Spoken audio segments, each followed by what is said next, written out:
La décarbonation de la route n'est pas qu'une nécessité écologique. À l'occasion du colloque Décarboner la route, une grande cause nationale, la chercheuse Charlotte Alperne a insisté sur les impacts économiques et sociaux que la décarbonation de la route va engendrer.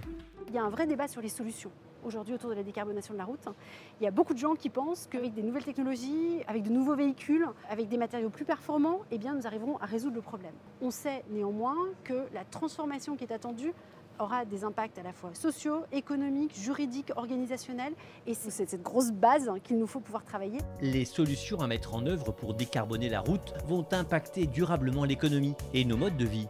Il y a un enjeu de justice sociale en termes d'alternatives et de coûts des alternatives qui sont proposées, selon l'endroit où l'on réside, selon la distance qu'il va y avoir entre son domicile et son lieu de travail. Pendant très longtemps, on a eu un effet de marginalisation d'un certain nombre de populations qui devaient aller s'installer plus loin de leur lieu de travail, plus loin des centres-villes et qui étaient particulièrement impactées par les choix qui pouvaient être faits sur la route.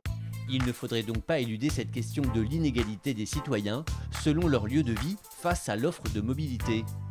Cette question de la justice sociale, c'est un enjeu à la fois en termes de qui paye, c'est un enjeu en termes de quelles alternatives et pour quel type de population est-ce qu'on les propose, uniquement dans l'hypercentre ou est-ce que c'est aussi à l'échelle du territoire tout entier. Et puis derrière la question de la justice sociale, il y a aussi un enjeu de justice spatiale qui prend en compte la diversité des territoires. Dès lors que l'on parle de route, on ne parle pas uniquement des cœurs de métropole, mais il faut aussi tenir compte des villes petites et moyennes, voire des ruralités au sens large.